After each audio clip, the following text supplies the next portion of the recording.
하나님은 살아계십니다. 오늘도 찬양 올린 것처럼 누가 우리의 죄를 구원해 주셨습니까? 주님밖에 없습니다. 하나님께 감사하는 삶이 되어지기를 예수님의 이름으로 간절히 축원해 드립니다. 여러분, 우리가 인생을 살면서 나처럼 살아봐 하는 게 쉽지 않을 것 같아요. 자녀들에게 나처럼 살아라 하시는 부모 혹시 있으시면 정말 잘하시는 거예요. 칭찬해 드리고 싶어요. 우리는 나처럼 살아라 라기보다는 이런 말 할 거예요. 야, 아빠처럼 살지 마, 엄마처럼 살지 마, 이런 말은 쉬울 거예요. 그런데 아빠처럼 살아라, 엄마처럼 살아라, 나처럼 살아라 이렇게 말하는 것은 얼마나 멋진 인생입니까? 우리가 나중에 죽었을 때 빈소에 찾아와서 야, 정말 멋지게 살았다 저분은, 그 말 한마디가 얼마나 많은 사람들을 변화시킬 수 있는 말이겠습니까? 그 누구도 멋진 인생을 그렇게 살지 못할 거예요. 다 어릴 때부터 꿈이 있었는데 꿈을 가지고 그 꿈을 이루고자 애썼고 어떻게 살면 좋은 인생일까 애썼지만 실상은 살아보면서 그렇게 생각한 만큼 출세하지도 못했고 성공하지도 못했고 부유하지도 못했고 자아 실현도 하지 못했던 우리들의 모습입니다. 그래서 나처럼 못 산다라는 것이 아니라 우리는 신앙인이에요. 그렇게 사는 것이 아니라 신앙인으로서 자녀들에게 믿음을 전수해주는 어른으로서 또 선배로서 우리는 과연 무엇을 말해야 될까?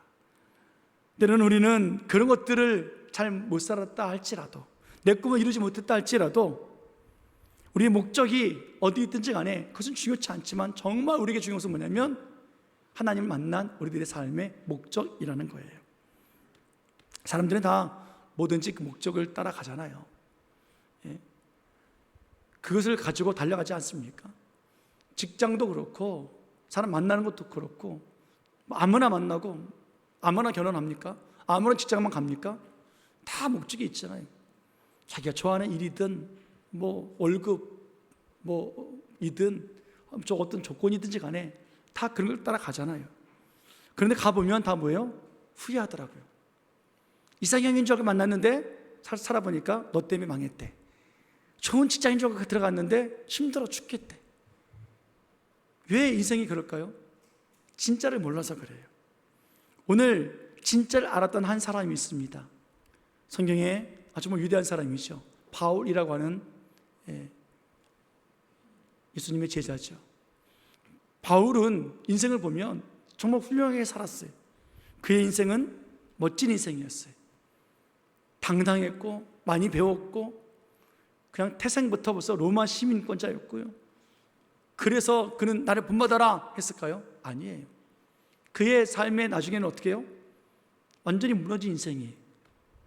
도망 다녀야 되는 인생이고 붙잡혀 살아가는 인생이고 환난과 핍박당하는 인생이고 매맞는 인생이고 죽을 뻔한 인생이고 죄인인 인생으로 살게 됐어요. 그런데 그는 어떻게 합니까? 마지막에 이렇게 고백을 하죠. 사도행전 26장 29절 말씀 보겠습니다. 사도행전 26장 29절 말씀, 자, 같이 읽습니다. 시작. 바울이 이르되 말이 적으나 많으나 당신뿐만 아니라 오늘 내 말을 듣는 모든 사람도 다 이렇게 결박된 것 외에는 나와 같이 되기를 하나님께 원하나이다 하니라. 아멘. 내가 지금 결박되어 있어요. 죄수로 있어요. 여러분, 죄를 지어서 죄인이 된 것이 아니라 예수님을 믿고 예수님의 복음을 전하다가 말도 안 되는 방법으로 지금 죄인이 됐단 말이에요. 그리고 또 스스로 죄인이 되고 싶어서 죄인으로 결박된 채 로마까지 같이 가요. 왜요? 로마의 복음을 전하기 위해서. 그러니까 오늘 사도 바울은 결박된 것, 죄인 된 것 이거 외에는 다 나를 본받으라고 말하고 있는 거예요. 나와 같이 되기를 원한다. 야, 어떻게 이렇게 말할 수 있을까요? 왜 이렇게 말할 수 있을까? 바로 그것은 오늘 본문에 그렇게 된 이유가 있다라고 얘기해 주고 있습니다. 본문 22절 말씀 보겠습니다. 본문 22절 같이 읽습니다. 시작. 보라, 이제 나는 성령에 매여 예루살렘으로 가는데 거기서 무슨 일을 당할는지 알지 못하노라. 아멘. 나는 성령에 매여 살았다라고 말하고 있어요. 다른 이유 아니에요. 내가 바리새인 중에 바리새인이었고 내가 대제사장과 함께 심을 견줄 만한 힘이 있었고 성읍에 가서 당당하게 많은 사람들 잡아 죽일 수 있는 권세가 있었음에도 불구하고 그것이 자랑거리가 아니고 때로는 다 놓쳐버리고 도망다니고 피해다니고 숨어 지내고 잡히고 죄수가 된 것이 이것이 부끄러운 것이 아니라 그런 조건의 문제가 아니라는 거예요. 무엇이 자랑거리였어요? 성령에 매여 있는 것이 자랑거리인 거예요. 나를 본받으라는 것은 뭐예요? 성령에 매여 있는 것을 본받으라 라고 말하고 있습니다. 옆 사람에게 한번 이렇게 얘기해 볼까요? 나를 본받으세요. 자, 시작. 부끄럽죠? 나 본받지 마세요. 이걸 말하고 싶을 거예요. 그죠? 나같이 살면 안 돼. 이렇게 하고 싶어요. 그죠? 나같이 신앙생활 하지 마. 이렇게 말할 수 있을 것 같은데 나처럼 해봐. 이게 쉽지가 않을 것 같아. 그런데 성령에 매여 있는 우리들, 아멘. 성령에 매여 있기를 축원합니다. 성령에 매여 있음을 믿고 선포하십시오. 이렇게 옆 사람 선포하십시오. 나를 본받으십시오. 자, 시작. 나를 본받으십시오. 그래요. 나의 초라한 모습, 나의 연약한 모습, 나의 인간적인 모습, 환경의 모습이 아니라 뭐예요? 성령이 나와 함께 계시고 내가 성령에 매여 있는 것을 알기에 나를 본받으세요 라고 말할 수 있는 이 담대함. 오늘 사도 바울은요, 인생의 목적이 율법을 잘 배웠기 때문에 율법을 따라 살아가는 것이었어요. 율법을 잘 배우고 가르치고 따라 살면 하나님을 알 줄 알고 그렇게 살았습니다. 하나님 율법을 살아서 훌륭한 인생, 멋진 인생 살고 싶었던 것이 인생의 목적이었던 사람이 바울이에요. 그 최고의 율법학자 아닙니까? 가말리엘의 수하에 들어가서 그 율법 배웠던 사람이에요. 그의 환경, 스펙, 조건 따라할 사람이 없어요.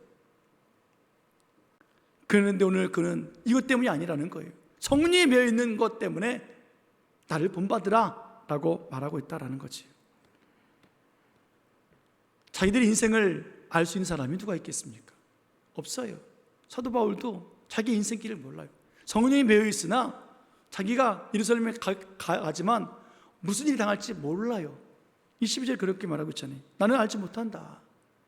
그런데 성령께서 가르쳐 주세요. 여러분, 성령께서 하신 일은 무엇이냐면 예수님께서 이 땅에 오셔서 말씀하신 것이 있잖아요. 요한복음 14장 26절 말씀 보겠습니다. 같이 읽습니다. 시작. 보혜사 곧 아버지께서 내 이름으로 보내실 성령, 그가 너희에게 모든 것을 가르치고 내가 너희에게 말한 모든 것을 생각나게 하리라. 아멘. 성령께서는요, 가르쳐 주시는 일을 해요. 성령은요, 말하시는 것을 생각나게 해주신 분이 하나님이세요. 성령 하나님이세요. 그러니까 오늘 우리의 신앙생활도 마찬가지죠. 신앙생활 어떻게 해야 합니까? 하나님께서 가르쳐 주시는 그 신앙생활을 해야 되는 거예요. 가르침 받아야 되는 거예요. 하나님 말씀이 들려져야 되는 거예요. 그러면 그 들려진 말씀이 성령께서 생각나게 하신단 말이에요. 우리는 자꾸 까먹어요. 자꾸 깜빡깜빡해요. 저도 이제 나이가 들었나 봐요, 여러분들. 깜빡깜빡해요. 예. 오늘 하나님께서는 우리로 하여금 가르쳐 주시고 생각나게 해주시는 하나님이세요. 예배를 드리는 그 예배의 모든 하나하나의 마음들, 생각들, 방법들, 섬길 때의 그 방법들, 헌신하는 방법들, 어떻게 해야 되는지 하나님께서는 가르쳐 주십니다. 그리고 생각나게 해주시는 거예요. 내 것을 자랑하는 것이 아니라 하나님이 가르쳐 주신 것을 자랑하는 거예요. 하나님이 생각나게 하신 것을 우리는 자랑하는 거예요. 나를 본받으라 하는 거예요. 여러분, 그래서 대부분 가정에서 할머니, 할아버지, 엄마, 아버지들이 아이들 놓고 명절이나 뭐 가정 모일 때, 야 말이야, 그렇게 시작하시면서 나 때는 말이야 시작하면서 우리들의 신앙 얘기를 하잖아요. 복 받은 얘기를 하잖아요. 그를 2번, 3번 하고 한 5년, 10년 하면 어떻게 해요? 역시 우리 할머니, 할아버지야, 엄마, 아버지야, 그래요? 아이고, 저거 들으면 100번째다. 그러죠? 왜 그래요? 내 것을 자랑하기 때문에 그래요. 성령이 매여서 성령께서 가르쳐 주신 대로, 나에게 하나님께서 이렇게 가르쳐 주셨단다, 너희들에게도 이렇게 가르쳐 주실 거야, 너희들이 어떻게 가르쳐 줄지는 우리는 몰라. 시대가 다르고 상황이 다르고 너와 나의 믿음이 다르고 삶이 달라. 그러나 하나님은 너와 함께 계시고 너에게 가르쳐 주시고 생각나게 해주실 것이야. 여러분, 이 말을 100번 해보십시오. 지겹다고 하나? 아니에요. 하나님이 하시는 일 알게 한다는 거예요. 우리가 지난주에 초막 예배를 드렸습니다. 참 귀해요. 여러분, 초막 예배를 왜 드릴까요? 뭐 구약 시대도 아닌데, 우리가 뭐 율법주의자들도 아닌데 들을 이유가 없잖아요. 건물이 이렇게 좋은데 굳이 바깥에서 더운 날, 또 10월 달에 들다가 좀 한 달 앞당했더니 더웠잖아요. 그죠? 얼마나 힘들었습니까? 땀 뻘뻘 흘리고. 그렇게 우리는 예배 드렸어요. 영상도 보니까 그냥 억지로 찍은 영상이 벌써 티가 나잖아요. 그렇게 드리는 이유가 무엇입니까? 코로나를 통해서 우리 교회에 하나님의 은혜를 허락해 주셨잖아요. 코로나 때 모이지 못하니까 그래도 가정별로 모여서 드릴 수 있는 방법이 뭘까? 이 좋은 환경 속에서 그래, 천막을 치고 드리면 되겠다. 그리고 나서 이제 저희가 추수감사절 예배를 드리려고 말씀을 제가 또 읽고 듣고 하나님께서 주신 은혜가 뭐냐면 추수감사절 예배를 드리는데 한국교회가 지금까지 수장절에 대한 이야기만 우리가 가지고 있었구나. 초막절과 수장절을 지키라. 이게 추수감사절인데 우리 반쪽 추수감사절을 지키고 있었구나. 고난 속에 1년 동안의 고난의 삶을 감사하지 못하고 고난을 생각하지 못하고 그냥 수확한 것, 기쁨과 감사, 이거 얻은 것, 그냥 이것만 가지고 있었구나. 때로는 수확하지 못했던 것, 수확을 앞에 놓고 천재지변이 와서 다 무너졌던 것, 그때 울고 슬퍼했을 때 하나님께서 도와주셨던 우리들 인생 속에서 이 초막의 의미를 우리가 놓치고 있었구나. 그래서 그 다음부터 우리 지키는 것 아니겠습니까? 얼마나 귀한지 몰라요. 얼마나 아름다운지 몰라요. 여러분, 코로나 때 여러분 우리가 경험해봤잖아요. 예배를 우리가 드리지 못한다는 건 상상도 하지 못했어요. 교회에 못 나온다는 것은 상상도 하지 못했잖아요. 교회 안 나오는 성도들이 있고 식구들이 있으면 야, 교회 가자 권면을 했었지. 코로나 때 어떻게 했습니까? 교회 오지 마. 어떻게 하나님 앞에 예배드리는 우리가 교회 오지 말라고 말할 수 있었냐고요. 이게 하나님께서 우리들 깨닫는 은혜 아닙니까? 사도 바울이 그렇게 열심히 살기로 작정했던 그가 부활하신 예수님 만나고 나서 어떻게 해요? 자기의 삶이 잘못된 것을 알았잖아요. 우리가 코로나를 경험하면서 우리는 정말 회개해야 돼요. 교회 오지 말라고 말했던 것 회개해야 돼요.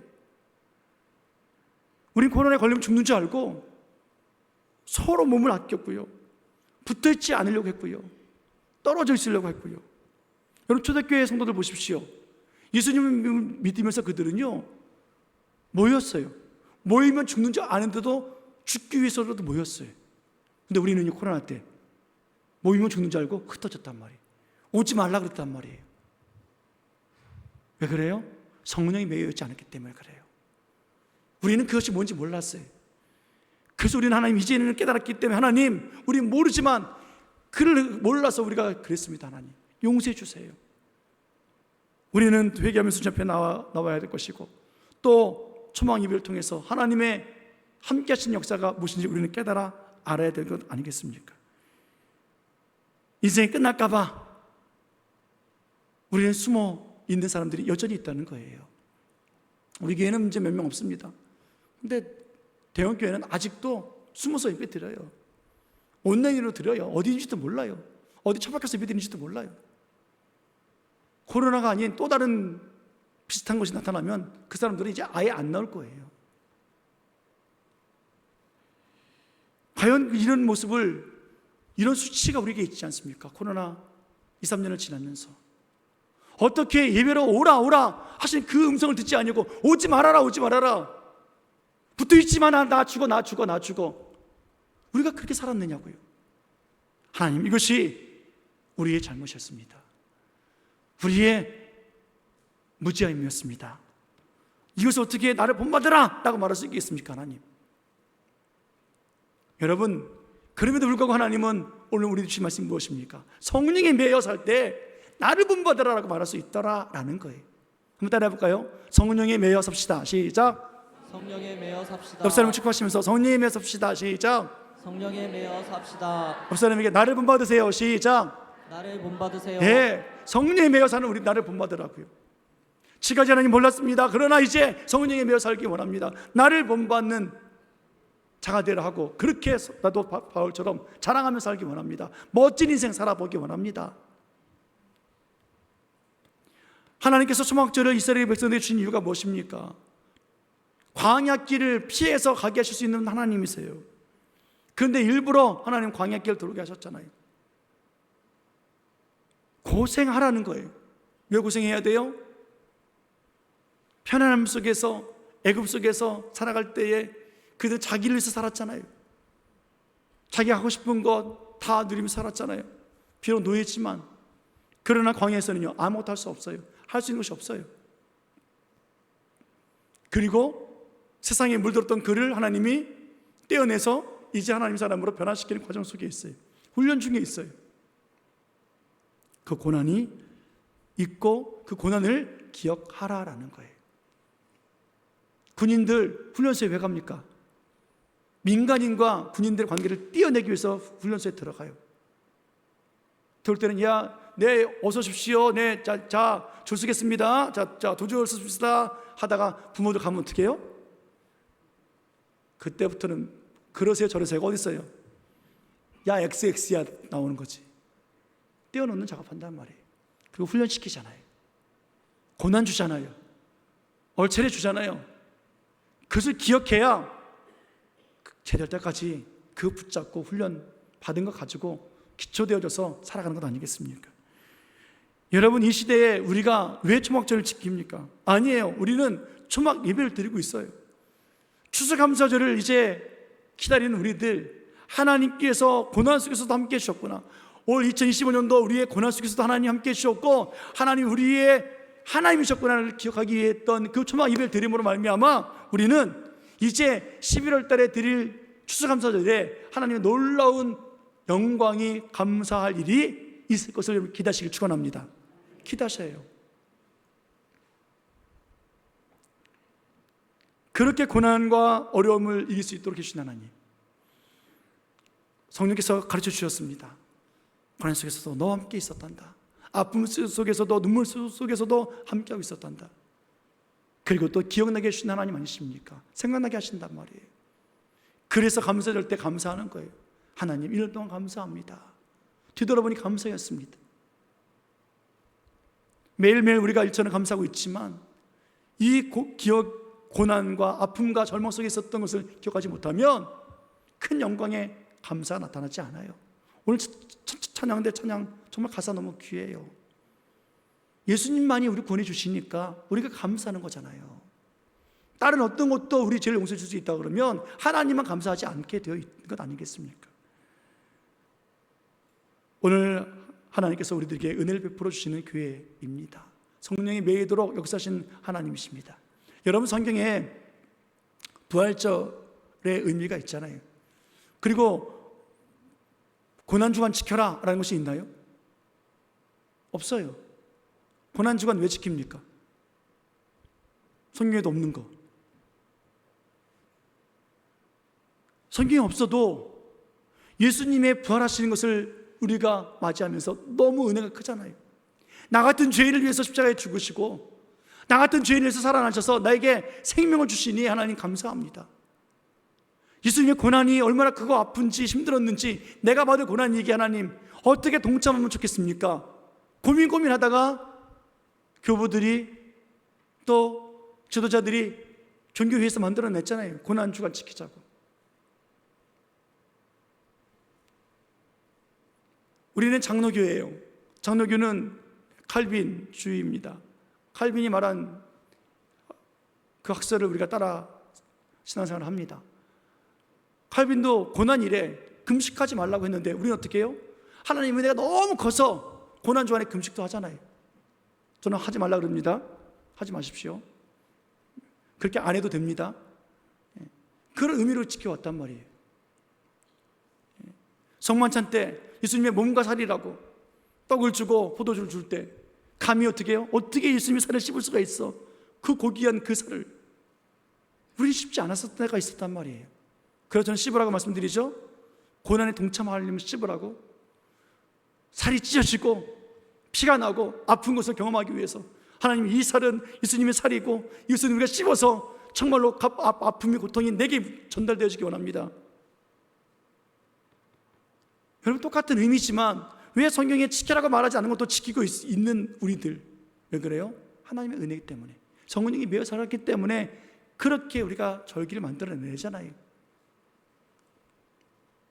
그런데 초막절을 지켜라 하는 것은 안 지키고 있었다라는 거예요.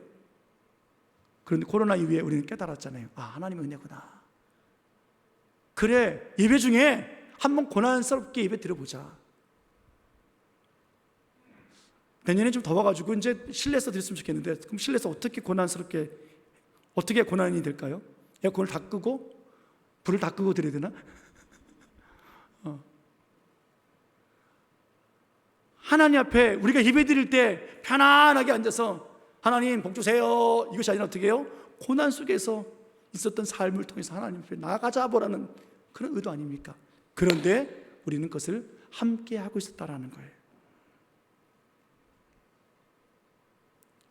이스라엘 백성들 하나님이 광야로 인도 안 하셔도 바로 가나안으로 들어가게 하실 수 있는 분이 하나님이세요. 광야에 있게 하신 이유가 무엇이겠습니까? 단순한 훈련이겠습니까? 하나님의 돌보심이에요. 그들은 광야에 있으나 가나안에 있으나 똑같이 하나님 믿지 않냐고 원망불평하는 사람들이에요. 왜요? 고난 속에 계신 하나님을 기억하지 않았기 때문에 그래요. 자기에게 불편함이 있으면 원망을 불평하는 그들, 광야든 가나안이든 애굽이든 어디든지 간에 자기가 불평하면 원망 불평이 나오는 사람들이에요. 그럼에도 불구하고 하나님은 어떻게 해요? 내가 너의 하나님이다, 너는 내 백성이다 라고 하나님께서 언약을 맺어주고 계시잖아요. 우리는요, 동일하지 않아요? 조금만 불편하면 원망하고 싫다 그러고 말하는 우리들 아닙니까? 아이, 목사님 국수 하는 걸 주시고 뭘 또 성경 암송 하라고 합니까? 오늘부터 또 한다며요? 고난일까요? 감사일까요? 감사하기를 축원합니다. 예. 여러분, 머리 좋아지라고 하는 거예요. 머리 좋아지라고. 성령께서 그 말씀 기억나게 하시기 위해서. 할렐루야. 오늘 바울은요, 예루살렘에 가는데 성령에 매여서 갑니다. 성령에 매여서 가는데 예루살렘에 가면 무슨 일이 일어날지 몰라요. 그런데 성령께서 가르쳐 주신 것이 있죠. 23절 말씀 보겠습니다. 이렇게 가르쳐 주고 계세요. 23절, 자 시작. 오직 성령이 각 성에서 내게 증언하여 결박과 환난이 나를 기다린다 하시나. 성령께서 가르쳐 주셨습니다. 뭐가 기다린대요? 결박과 환난이 기다린대요. 우리 생각에는 좋은 것이 기다릴 것 같고 편한 것이 기다릴 것 같고 행복하고 복된 것이 기다릴 줄 알았는데, 하나님과 함께하면 그렇게 될 줄 알았는데, 하나님이 주신 가르침은 뭐예요? 환난이래요. 결박이래요. 여러분, 이것을 알면 우리가 가야 돼요? 말아야 돼요? 가지 말아야죠, 그죠? 여러분, 다음 장날에 여러분들 나가시면 소매치기 맞습니다. 그러면 가야 돼요? 말아야 돼요? 장날에 가서 소매치기 맞는다고 하시면 그 장날 피해야죠.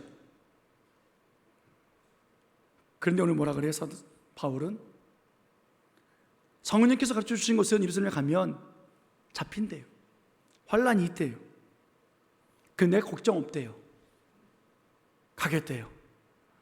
원망이 불평이 나올 만한 그 상황이고요, 포기할 만한 상황인데 우리 같았으면 하나님 환난을 피하게 해주세요, 결박당하지 않게 해주세요, 우린 그렇게 기도할 텐데 사도 바울은 걱정 없어요. 성령이 매여 있기 때문에 결박이 있으나 환난이 있으나 하나님의 영광을 위해서. 24절에 보니까 주께 받은 사명 감당하기 위해서. 24절 같이 볼까요? 24절, 자 시작. 내가 달려갈 길과 주 예수께 받은 사명 곧 하나님의 은혜의 복음을 증언하는 일을 마치려 하면은 나의 생명조차 조금도 귀한 것으로 여기지 아니하노라. 아멘. 환난 있고 핍박이 있어도 상관없어요. 내가 달려갈 길이에요. 하나님께 받은 사명이에요. 복음 전하는 일에 내가 내 목숨 아깝지 않게 귀하지 않게 여기며 달려갈 거예요. 이 사실을 바울과 함께하는 성도들이 몰랐겠냐고요. 알았지요. 성도들은 이렇게 이야기를 합니다. 사도행전 21장 12절 13절 말씀 시작. 우리가 그 말을 듣고 그곳 사람들과 더불어 바울에게 예루살렘으로 올라가지 말라 권하며 바울이 대답하되 여러분이 어찌하여 울어 내 마음을 상하게 하느냐. 나는 주 예수의 이름을 위하여 당할 뿐 아니라 예루살렘에서 죽을 것도 각오하였노라 하니. 아멘. 성도들이 바울 사도요, 바울 목사님이요, 올라가지 마십시오. 가면 잡힙니다. 울면서 붙잡았단 말이에요. 그때 뭐라 그래요? 왜 우느냐고. 여러분들이 우는 것 때문에 내가 마음이 상했다. 지금 주의 사명 감당하고 성령에 매여 살고 있는 것, 이것을 하지 말라고 말하느냐? 그럼 내가 할 것이 무엇이 있느냐? 나의 생명을 귀하는 것 찾는 것이냐? 내 편안함과 안식을 위해서냐? 아니라는 거예요. 그것은 내가 얻는 것이 아니라 하나님이 주시는 거예요. 바울은 예수님을 위해서 결박당하고 예수님을 위해서 죽을 각오가 되어 있다라고 말하고 있으면서 울지 말아라, 날 잡지 말아라 라고 말하고 있습니다. 올해 우리는 지난주에 정말 무더위와 함께 씨름했어요. 정말 땀 많이 나더라고요. 그죠? 예. 불편했어요. 근데 잘 참으셨어요. 잘 참았어요. 진짜 잘하셨어요. 옆 사람을 축복해 볼까요? 잘하셨습니다. 시작. 잘하셨습니다. 한 번 더 하겠습니다. 성령에 매여서 잘했습니다. 시작. 성령에 매여서 잘하셨습니다. 잘했어요. 진짜. 이제 11월 달 추수감사절이 저는 기대가 되어져요. 하나님이 우리를 보셨고 우리의 것을 받으셨고 우리의 좋은 자리를 박차고 나가서 하나님이 우리와 함께 하셨던 그 고난 속에 역사하셨던 하나님을 만나기 원합니다 했던 그 예배 하나님 받으셨기에 우린 기대하는 거예요.